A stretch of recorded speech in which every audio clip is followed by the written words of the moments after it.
Entonces, estamos hablando, porque estoy mencionando a las familias, estamos hablando de un grupo importante de virus que nos están atacando.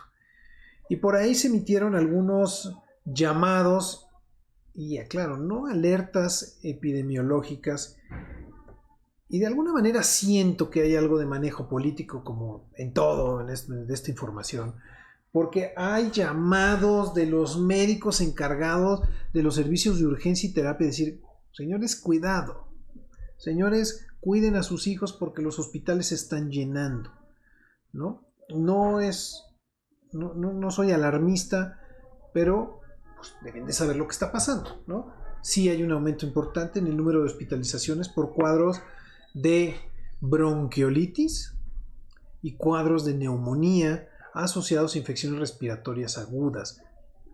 Escucha tu salud con el Dr. Jaime del Río, un programa en donde encontrarás información relevante para ti y toda tu familia, llevado de la mano de expertos y especialistas en la materia. Comenzamos.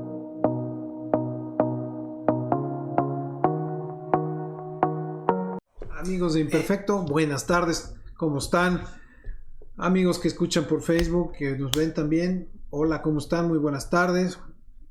Para todas aquellas personas que nos escuchan en repetición en los podcasts de Spotify, de Anchor y en el YouTube, también qué gusto saludarles. Y bueno, hay muchas cosas que platicar, hay muchas cosas que contar. Vamos a tomarnos un tiempo para todo esto.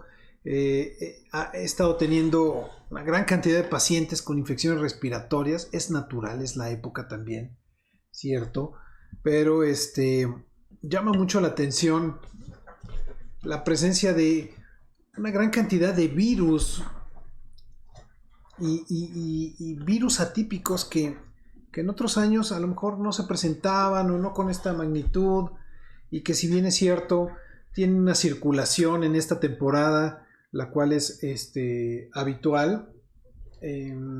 Entonces, bueno, vamos a hablar un poquito de eso. Ahora que estamos con el tema del deporte, de los partidos de la selección mexicana, del mundial, también vamos a platicar un poquito de la salud y del deporte, del ejercicio. Creo que es fundamental que hablemos de un tema así, porque hay beneficios importantes en la cuestión de la salud física, de la salud mental, de la prevención de enfermedades cardiovasculares, de la presión arterial, de algunos tipos de cáncer también, curiosamente, aunque uno no lo pueda creer, ¿no? Porque, wow, o sea, prevención de enfermedades de cáncer de colon, cáncer gástrico, cáncer de ovario. Interesante cómo los estudios han visto cómo hay reducciones en estos temas, ¿no? Entonces, pues es algo que les quiero contar, además de que, bueno, pues tenemos una gran número de personas que no realizamos actividad física o no la suficiente, de acuerdo a que lo recomienda la Organización Mundial de la Salud. Vamos a hablar de eso. Vamos a hablar particularmente del virus sincicial respiratorio, y esto aunado a los temas de todas estas infecciones que se están presentando, y que es un virus que siempre ha afectado a nuestros niños y a nuestros adultos mayores. Y particularmente ahora, que yo sé que han recibido reportes donde las terapias de los hospitales, los ingresos a urgencias, las camas de urgencias están saturadas, pues no quiero decir que es el único culpable, pero es uno de los protagonistas de esta historia. Así que hablaremos también del sincicial respiratorio. Bueno, pues sin más ni más, empezamos con nuestro programa.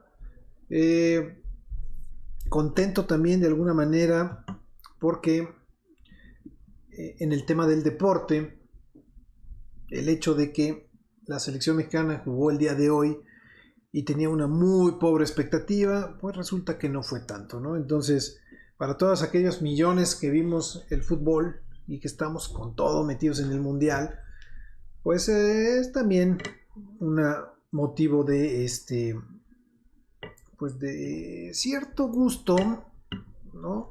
Comentar también eso con ustedes, ¿no? Empecemos con el programa. Entonces,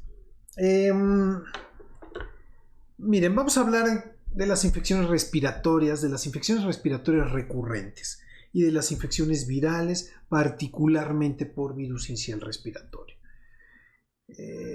Todos los años en las temporadas de otoño e invierno, prácticamente empezando el mes de septiembre, tenemos un cambio notorio en este país del clima, en estas latitudes. ¿Por qué? Empieza a haber más frío, el verano se terminó y el otoño está con todo. El otoño empieza consigo también a traer un descenso importante en la temperatura. Las condiciones de humedad suelen también aumentar. Puede haber lluvias, aunque ya no es lo habitual. Y además, parece que uno abre una caja de Pandora y empiezan a salir virus respiratorios por todos lados. Todos los años estos virus circulan. Y les voy a decir más o menos en qué proporción se presentan. Más o menos en este orden, ¿no? Tenemos menores de 2 años, virus frecuentes, pues virus sincicial respiratorio, virus como el parainfluenza, virus influenza naturalmente. No olvidemos que ahí sigue el COVID con todas sus nuevas variantes. Ahora la variante de esta llamada Cancerbero o la del perro, que son 2 variantes muy, muy parecidas de esta variante de Omicron. Tenemos virus también que son de circulación menos frecuente, pero ahí están. Y tenemos, por ejemplo, metaneumovirus, algunos enterovirus que en esta temporada todavía llegan a causar cuadros de diarrea en algunos pacientes muy chiquitos. Ahí están. No son particularmente, tienen una vía de entrada respiratoria, pero la mayoría de los síntomas son gastrointestinales. Tenemos micoplasmas, que son bacterias atípicas, son unas cosas muy raras. Hagan de cuenta que es un organismo medio híbrido que tiene características de virus en un cuerpo de una bacteria, o sea, tiene propiedades de virus en cuerpo de bacteria. Entonces les llamamos bacterias atípicas. Comparten esta función, esta dualidad muy extraña, pero que causan cuadros respiratorios importantes, ¿no? Micoplasmas, clamidias, clamidia pneumoniae, micoplasma pneumoniae. Entonces, estamos hablando, porque estoy mencionando a las familias, estamos hablando de un grupo importante de virus que nos están atacando. Y por ahí se emitieron algunos llamados, y aclaro, no alertas epidemiológicas, y de alguna manera siento que hay algo de manejo político, como en todo de esta información, porque hay llamados de los médicos encargados de los servicios de urgencia y terapia, decir, señores, cuidado, señores, cuiden a sus hijos porque los hospitales se están llenando, ¿no? No soy alarmista, pero pues, deben de saber lo que está pasando, ¿no? Sí hay un aumento importante en el número de hospitalizaciones por cuadros de bronquiolitis y cuadros de neumonía asociados a infecciones respiratorias agudas. Y bueno, vale la pena decir que el 80 al 90% de las infecciones respiratorias agudas en niños son causadas por estos virus que les acabo de comentar y estas bacterias atípicas. ¿Y qué características tienen en común todos ellos? Que presentan un cuadro respiratorio que viene precedido de estos cuadros sindrómicos 2, 3, 5 días antes, con un malestar, un cansancio, irritación de garganta, quizá no más. Pero luego viene ¡pum!, el golpe, la fiebre, ¿no? Que puede ser, es una fiebre no tan alta, es una fiebre leve a moderada, regularmente 37.5 a 38, 38.5, no suele pasar de estas magnitudes. Es un cuadro que se suele acompañar con disfonía o con tos, y que posteriormente va a presentar unos cuadros o síntomas de infección de vías respiratorias bajas. ¿Cómo identifico esto? Les voy a poner varios ejemplos para que podamos tener un concepto más global, ¿no? Vienen los pacientes, traen a los chiquitos de 1 o 2 años con un cuadro que tiene 5 días de evolución, con fiebre. Los pacientes han rechazado el consumo de alimentos, de líquidos, la leche, no quieren comer, comen menos, empiezan a presentar cuadros de febrícula, ¿no? Estas elevaciones de la temperatura que les comento, malestar, no se quieren levantar de la cama, no quieren hacer prácticamente ninguna actividad, y después viene la tos. O aquí hago una disyuntiva. Puede ser una tos traqueal, una tos muy seca, una tos de foca o de perruna, ¿no?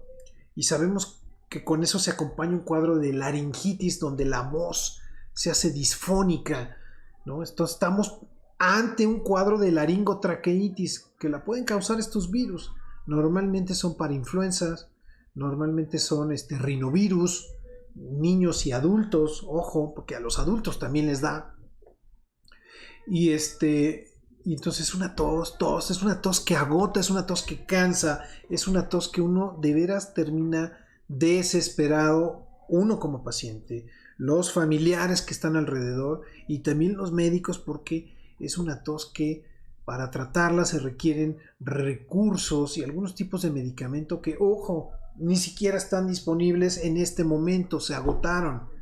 Les cuento historias. A ver, entonces llega este niño, presenta este cuadro de tos, la disfonía, y está tose y tose y tose y tose. ¿Y cada cuánto puede toser un paciente de esto? Pues tan frecuente como cada 30 segundos, cada minuto. 1, 2, 3 tosidos, descansa, y 2, 3. Y que afortunadamente la mayoría de ellos durante el sueño que descansan no vuelven a toser, pero nada más abren el ojo y otra vez empiezan a toser, a toser, a toser, a toser. Se agrava la tos con el frío, se agrava la tos con el ejercicio, se agrava la tos si está contaminado el ambiente, si alguien le fuma. O sea, les va mal por todos lados, ¿no? Este es un cuadro típico de laringotraqueitis o de Krupp, que también es el otro diagnóstico como lo conocemos y que está ocasionado, recuerden, por virus o por bacterias atípicas como el micoplasma o la clamidia. El otro cuadro, el otro lado, la otra cara de la moneda es cuando este mismo paciente que llegó con febrícula, con malestar, con moquito y empieza a tener tos, y no es una tos tan seca y no presenta esa tos de foca o perruna y no hay esa disfonía aquí de las cuerdas bucales, sino que más bien el cuadro baja completamente a los bronquios y es una tos más húmeda, es una tos que además les genera silbido en el pecho, sibilancias, el término médico, y el paciente empieza a tener dificultad para respirar. En cualquiera de los dos casos puede haber dificultad respiratoria y esto es bien importante.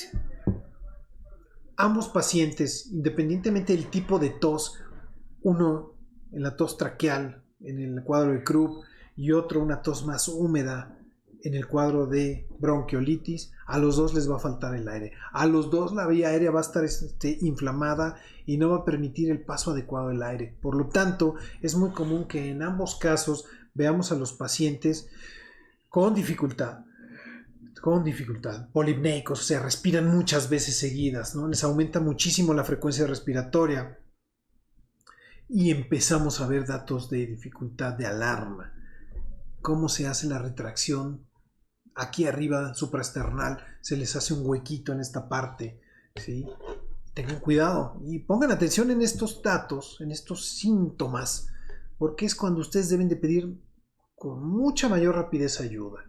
Entonces, se me hunde el huequito supraesternal. 1, 2, los bebés chiquitos los vemos como su nariz aletea como si fuera nariz de conejo cuando respiran. Se abren los orificios al máximo.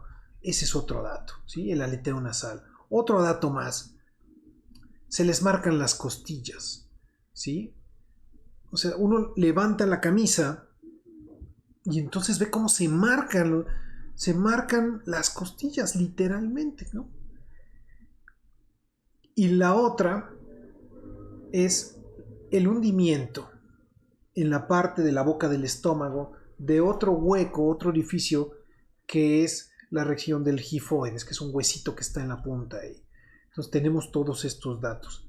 Y el más importante también, o no menos importante, todos son importantes, la saturación de oxígeno. Afortunadamente, gracias al COVID, todos tenemos un oxímetro, ya sea en casa, pues tenemos el aparatito del dedo, o en los relojes, en las pulseras deportivas tenemos la oximetría, y aunque no son perfectas, son muy sensibles a darnos un valor. Y empieza entonces el niño a tener desaturaciones. Probablemente desature más los chicos que tengan cuadros de bronquiolitis que los cuadros de laringotraqueitis. ¿Ok? Ahora, en la bronquiolitis, uno de los principales actores es el virus sincicial respiratorio. Aquí sí, aquí este virus entra y se va hasta los bronquios y a la parte más distal de ellos, que es donde se hace el intercambio gaseoso, y entonces se inflama. Y al inflamar los pulmones, al inflamar esta zona, el aire que entra y conducimos del exterior hasta el sitio donde se hace el intercambio no llega ni de la manera adecuada ni en la cantidad suficiente, y entonces empieza uno a desaturar y a presentar problemas respiratorios. ¿Sí?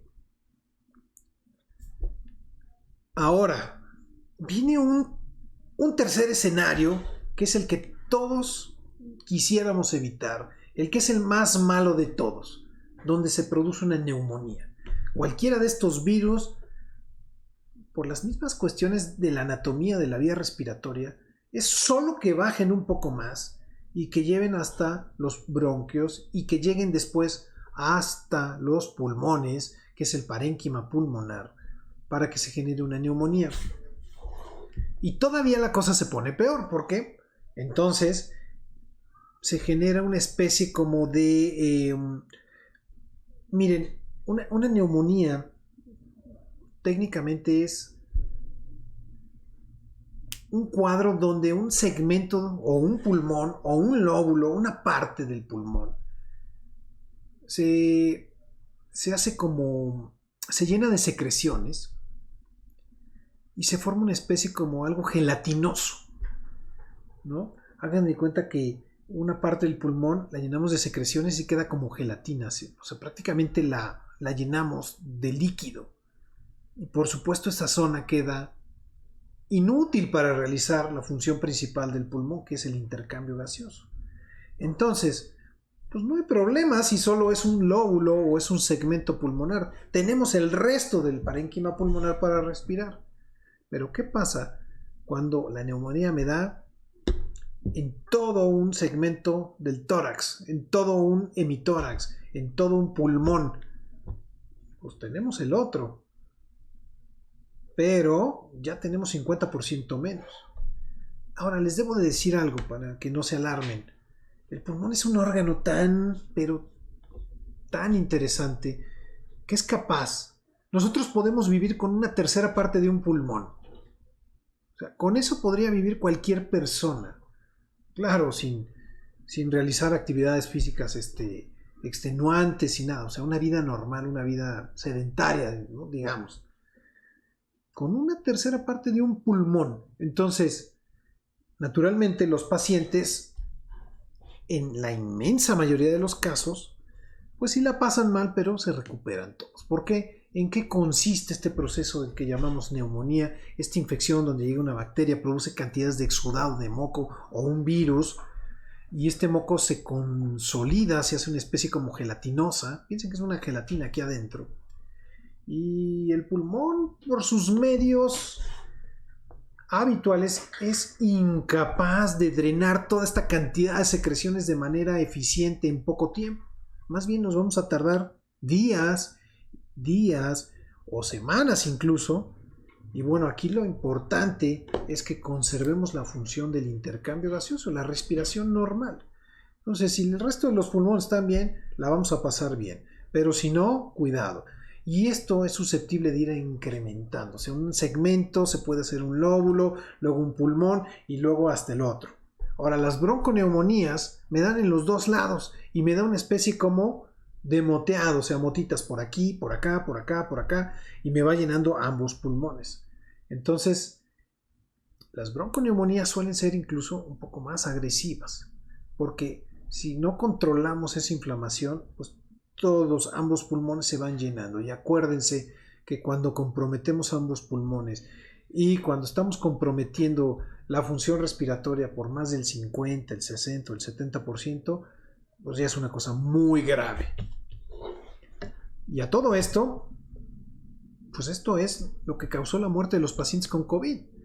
Generaban neumonías bilaterales que prácticamente afectaban a más del 90% de los pulmones. Entonces realmente el paciente no tenía por dónde respirar. ¿Ok?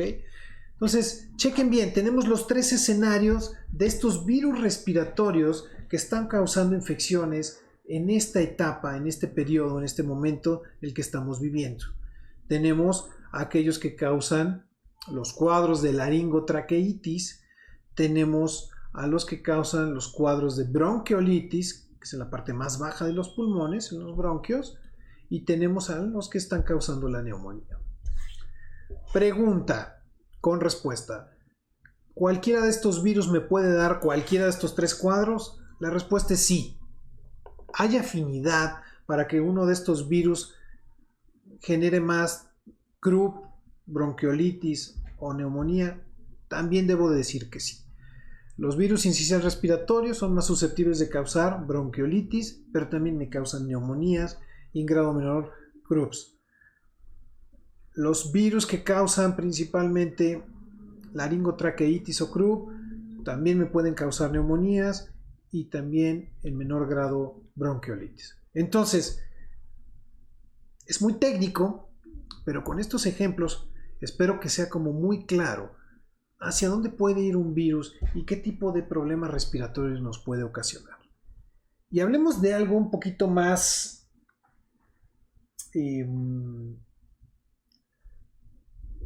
pues serio en el sentido del tratamiento, porque ya sabemos cómo causa y ya sabemos por qué, cómo se manifiesta, pero ¿qué podemos hacer?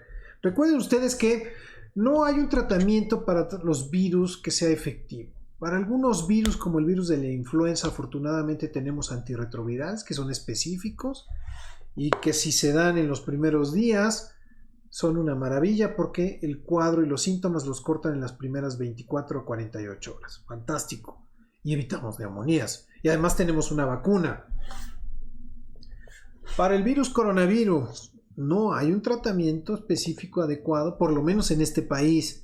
En otros países sí hay un antiviral, en Estados Unidos, que igualmente se tiene que empezar a tomar en los primeros 5 días de la infección, entre más pronto mejor, y me evita complicaciones, y me evita neumonías, y también hay vacuna. Pero hay vacuna para virus para influenza, hay vacunas para metaneumovirus, hay vacunas para Mycoplasma pneumoniae, que es una bacteria, una Chlamydia pneumoniae, hay vacunas para virus sincicial respiratorio. Pues la respuesta es no. La respuesta es no, y en todos los casos el tratamiento es siempre sintomático. O sea, si yo tengo fiebre, tomo un analgésico o antipirético.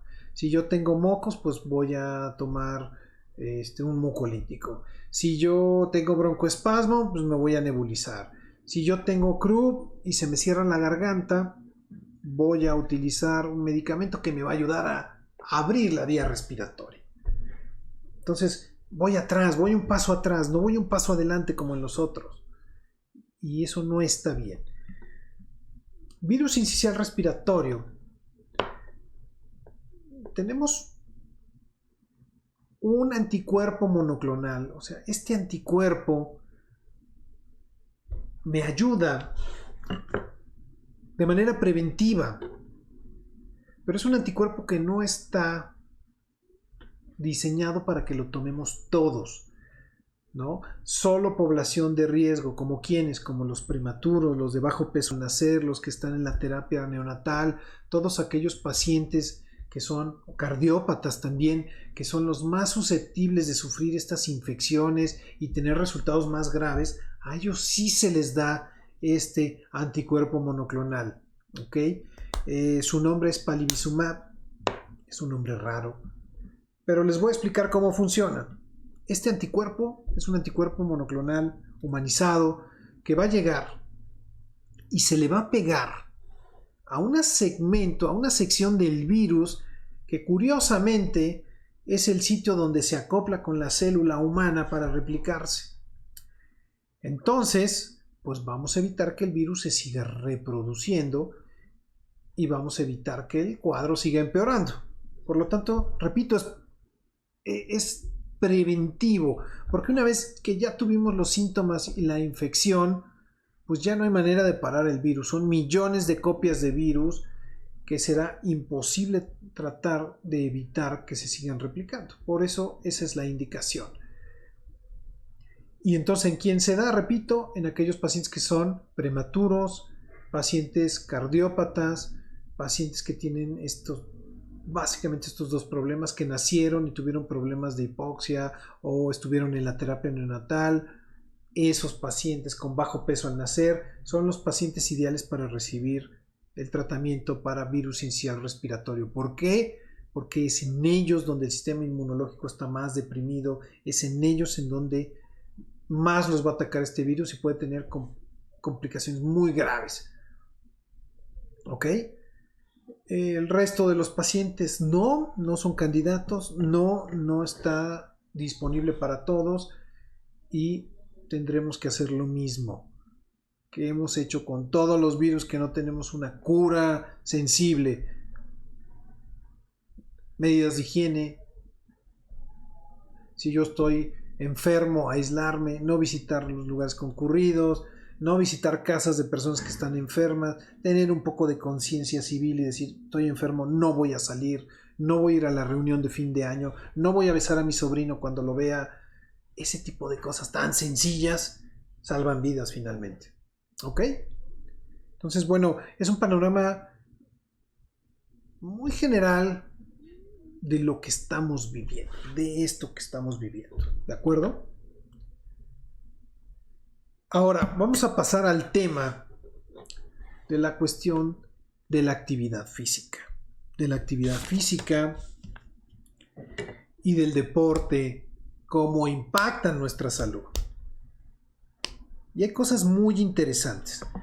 La Organización Mundial de la Salud ha definido como actividad física cualquier movimiento de nuestro músculo esquelético. O sea, nuestros músculos, los músculos esqueléticos son los músculos que nos mueven. Caminar, nadar, pedalear, ¿sí? Son músculos que están en brazos, en piernas, en caderas, en hombros. Estos músculos que se mueven a voluntad. Y que este movimiento además genera un gasto energético para que nosotros nos desplacemos o hagamos nuestras actividades diarias. A eso se considera una actividad física, o sea, caminar, ir a trabajar, es considerado una actividad física, ¿no? Lejano de aquello que pensábamos que solo actividad física es generar un ejercicio moderado o intenso que además me genera un gasto energético importante donde yo sudo o debería de sudar en la mayoría de los casos, a menos que sea un deporte acuático, me voy a dar cuenta, pero no es eso. O sea, la actividad física es cualquier movimiento muscular que me genere un gasto energético. Y en base a eso, la Organización Mundial de la Salud ha dado recomendaciones de actividad física para todas las edades. Y particularmente hay como 3 o 4 clasificaciones que son importantes o muy interesantes. Por ejemplo, el menor de 1 año. ¿El menor de 1 año tiene que hacer actividad física? Pues sí, resulta que sí. Si bien es cierto, tiene que dormir entre 14 y 17 hasta 18 horas, pues el resto que le queda se recomienda que durante 30 minutos juegue. Hay que ponerlo además en posición ventral, boca abajo, para que estire sus músculos del cuello, de la espalda dorsal o los dorsales y piernas y brazos. Entonces 30 minutos al día, con eso será suficiente, y eso es lo que está recomendando la Organización Mundial de la Salud. Luego habla de pacientes de 1 a 2 años, y en esto sí ya recomienda actividades más largas de ejercicio, caminatas. Ellos recomiendan que una actividad leve pudiera ser hasta de 3 horas, ¿no? 3 horas de la caminata diaria acumulada de todo el día, o de subir una escalera, bajar, de ir de aquí para allá, ¿ok? Y solo estos pacientes también se les recomienda tener un descanso apropiado, que deberá ser de 11 a 14 horas aproximadamente. Ahora, ya vamos con más grandecitos, 3, 4 años. 3, 4 años también dice, bueno, recomiendo 3 horas de actividad, ¿no? De movimiento, diría yo. O sea, no estar sentados todo el día en una pantalla, perdiendo el tiempo, sino de caminar, de salir, de hacer cosas, de subir escaleras, de andar en bicicleta.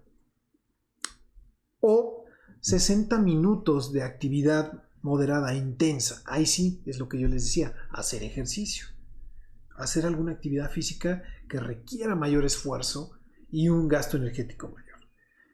Ahora vamos a poner mucha mayor atención en los que son pacientes que tienen de 5 hasta 17 años, o sea, de los que van en la primaria hasta los adolescentes. Y en ellos sí ya recomendamos igual, se parece mucho, actividad física intensa durante 60 minutos, realizar por lo menos 3 veces a la semana ejercicios que requieran fortaleza muscular. La verdad es que ellos lo hacen bien, de manera natural lo necesitan, su cuerpo se los pide y los vemos, ¿no? Vemos a los pacientes y a nuestros muchachos cómo se ejercitan y lo hacen en casa, o corren, o hacen lo que sea necesario porque ellos tienen este impulso. El problema se empieza a complicar ya después de los 18 años, porque ya por la actividad diaria, por el estilo de vida que tenemos, sacrificamos. Y fíjense bien, resulta que un 25% de la población a nivel mundial está considerado, solo cumple con estos estándares de actividad física. O sea que más de las 3/4 partes de la población mundial no cumplimos con este estándar, ¿no? Es más común en mujeres que en hombres. Una 1/3 parte de las mujeres no lo cumple y un 25% de los hombres, lo cumple, ¿no? Y una 1/3 parte en las mujeres. Hay un tema aquí especial con los adolescentes y también desgraciadamente con los chicos menores, los que van a las primarias. Y el tema del uso de las pantallas es terrible, ¿no? Se han incorporado a nuestra vida diaria y más a raíz de la pandemia, y estamos sacrificando todas nuestras actividades físicas, ¿no? Y lo vemos, ¿no? Uno ya no quiere ir, por ejemplo, a comprar algo al supermercado, que me lo traigan, lo voy a pedir. Entonces esos 200, 300 pasos, 500 que iba a dar, pues ya no los di. Esa es actividad física. Voy a ir a la tienda que está en la esquina, que me lo traigan, ¿no? Entonces ahí van otros 100 o 200 pasos. Y así le vamos sumando, ¿no? Ahí estamos perdiendo. Y entonces es importante. Parece increíble, pero resulta que la caminata diaria moderada también es un ejercicio muy bueno y que quema una gran cantidad de calorías, aunque uno no lo crea. Por lo tanto, en los adolescentes, en los adultos, jóvenes, mayores, se recomienda que tengan actividad física de 300 minutos, repito, actividad leve, ¿no? Movimientos, que lo hagan al menos 2 veces por semana de fuerza muscular y que tengan preferentemente 50, 60 minutos de actividad física moderada diaria, si esto es lo que se puede. Y estas son las recomendaciones internacionales. Ya para adultos mayores, pues sí se recomienda también actividad física, ya no con estos periodos, estos timing, pero que sí por lo menos 3 veces a la semana hagan ejercicios de equilibrio y ejercicios de fuerza muscular.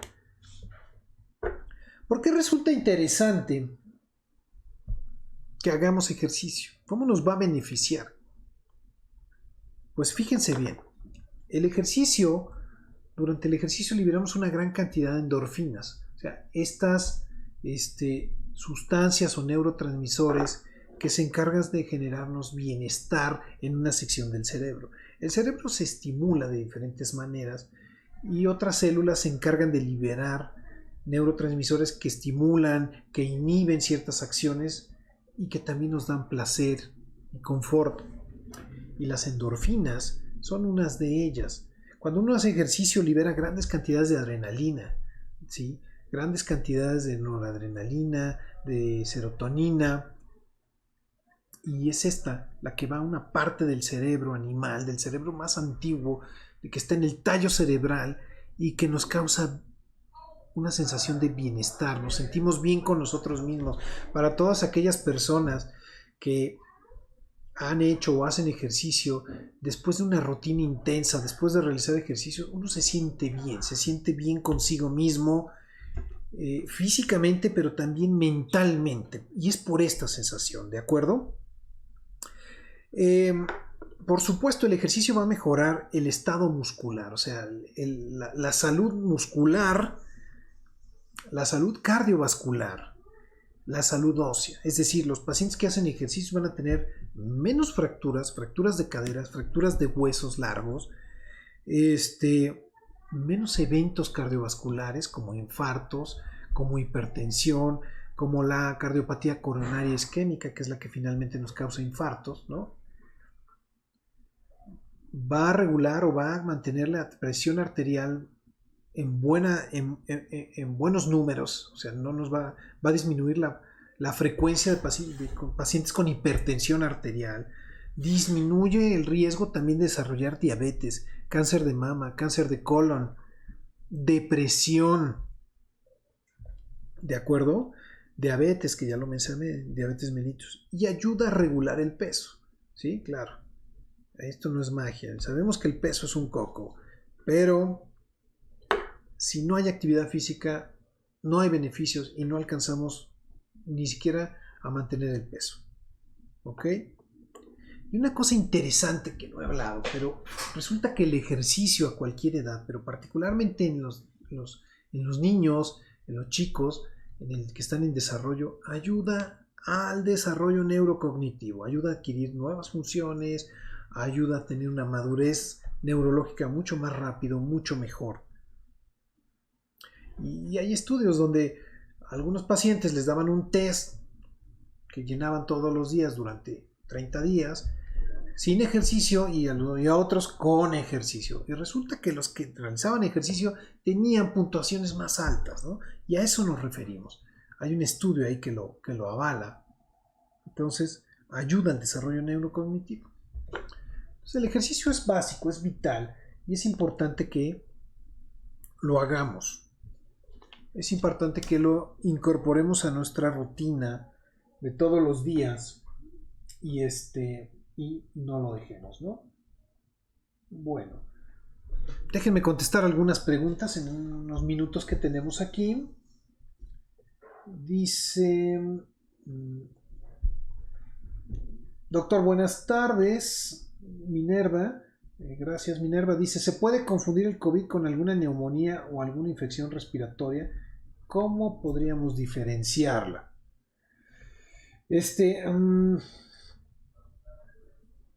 A ver, Minerva, una vez que ya está la neumonía, la única manera de poder identificar qué virus fue es haciendo pruebas en sangre, pruebas serológicas, principalmente donde buscamos la presencia de las copias del virus, pero más sencillas, donde buscamos los anticuerpos que están atacando a ese virus.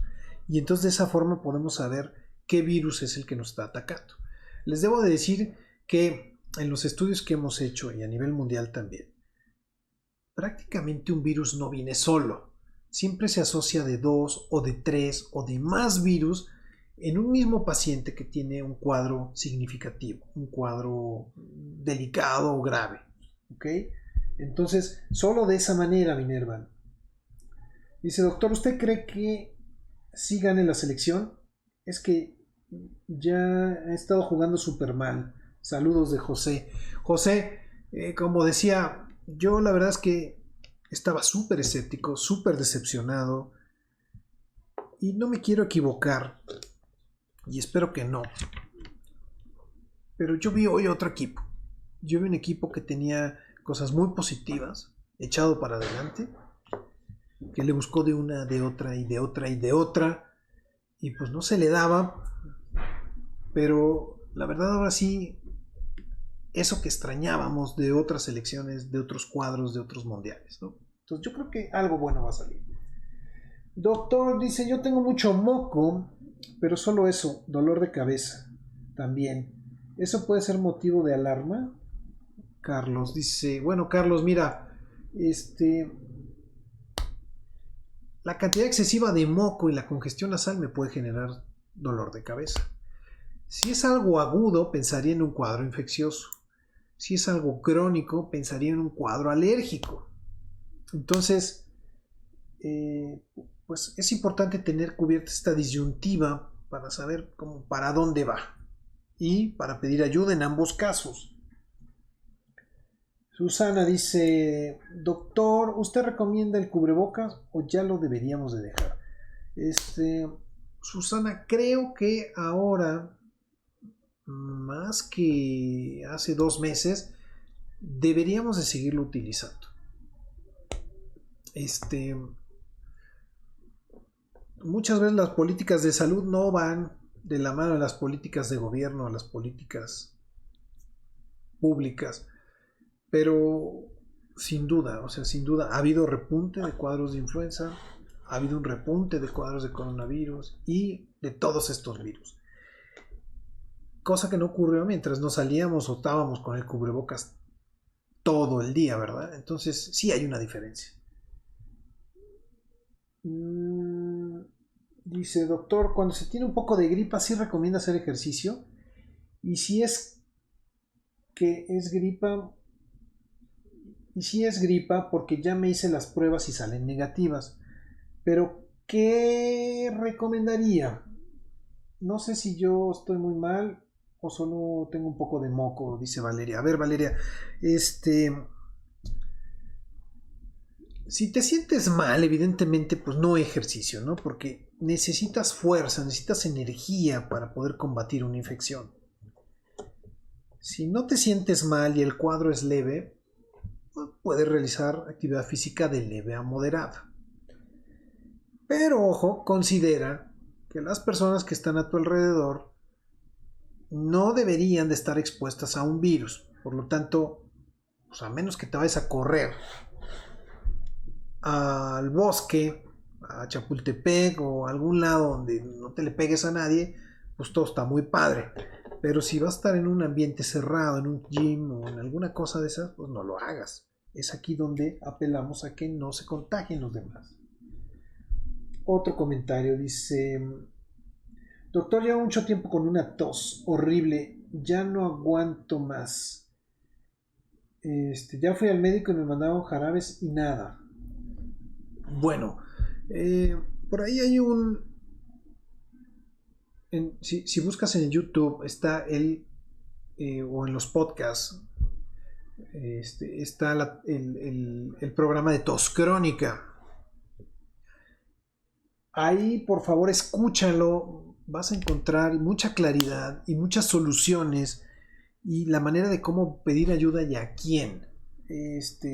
La verdad es que quisiera darte mucha más información, pero es algo extenso. Entonces, por favor, chécalo ahí y vas a ver que te va a ayudar mucho. Dice, doctor, tengo asma y ya voy de más de un mes tosiendo, pero también tengo reflujo y nada de lo que tomo me ayuda. Bueno, importante también, una de las principales motivos que son exacerbantes de asma, de cuadros de asma, es el reflujo, ¿no? O de tos crónica también. Estoy hablando que en más del 60% de los casos está relacionado el reflujo con la tos o con el mismo asma, ¿no? Entonces, pues quiero recomendarte que sí vayas con un especialista, un alergólogo, con todo gusto aquí estoy, o que vayas con un neumólogo, para que te atienda y te ayude a resolver este problema. Porque su cuadro es como bastante complejo, ¿no? Bueno, vamos, tenemos 3, 4, 5 comentarios más, rapidito que ya nos vamos. Patita lastimada dice, como siempre le mando un abrazo con mucho cariño, doctor. Igualmente Patita lastimada, un abrazo con todo el cariño. Ulises Trejo dice, doctor, buenas tardes, buenas y frías tardes, mejor dicho, sobre el COVID-19 y esta época. ¿Cree que haya una nueva ola? Yo pensaba antes que sí íbamos a ver más casos. Hay más casos, por supuesto, pero no parece que sea un pico importante. Ya veremos, ¿no? Porque ya está haciendo mucho frío, Ulises. Dice, ¿existe vacuna contra la influenza para comprarse, aplicársela, o solo es que la ponen los gobiernos? No, afortunadamente sí, vas y te ponen la vacuna de influenza en la farmacia, en el consultorio, con tu médico habitual de cabecera, módulos de vacunación por todos lados. Entonces, no te preocupes que sí hay. Luis Mendoza dice, buenas tardes, doctor, he tenido un problema al respirar, suena como ronco, pero me siento mal. Tengo 2 días así, ¿será por el frío? Bueno, Luis, habrá que investigar que sea la primera vez que lo presentas, que no sea algo recurrente, que el problema sea nasal y no bronquial. O sea, hay manera de describir, de distinguir cuando un ruido se presenta en la nariz o en el pecho. Y si es en el pecho, pues habrá que actuar con mucha mayor rapidez y ser más agresivos, porque ahí no debe de sonar nada. En la nariz sí. En la nariz puede sonar porque se tapa, porque hay moco, pero aquí abajo no. Entonces, pues si esto persiste, Luis, si te sientes mal, sobre todo, busca ayuda, por favor. Bueno, pues con esto vamos a dar por concluido nuestro programa. Muchas gracias por conectarse. Los voy a dejar con las cápsulas del doctor Gustavo Valle. Ya saben que él es un colaborador fundamental de este programa y cada vez sus cápsulas son mucho más interesantes. También las pueden consultar en las páginas de YouTube y en los podcasts también están ahí. Échenles un ojo, no las dejen. Información súper valiosa. ¿De acuerdo? No me resta más que agradecer su permanencia, su tiempo, agradecer sus comentarios, por supuesto. Y nos vemos en una semana con nueva información. Vamos a platicar de lo que está pasando. Vamos a seguir hablando también de fútbol, ¿por qué no? Es lo que está de moda. Y bueno, pues sean felices esta semana corta, descansen y agárrense porque ya empezamos con el maratón de las fiestas decembrinas. Yo siempre digo, después del 15 de septiembre o a partir del 15 de septiembre y hasta que se acabe el año, se va como agua. Es una tras otra, tras otra, tras otra. Y uno no le ve fin, o sea, termina uno exhausto. Y bueno, comiendo además delicioso, ¿no? Es una época fantástica. Entonces, sean felices, les deseo lo mejor. Nos vemos la próxima semana. Adiós. Escucha tu salud con el doctor Jaime del Río, un programa en donde encontrarás información relevante para ti y toda tu familia, llevado de la mano de expertos y especialistas en la materia. Comenzamos.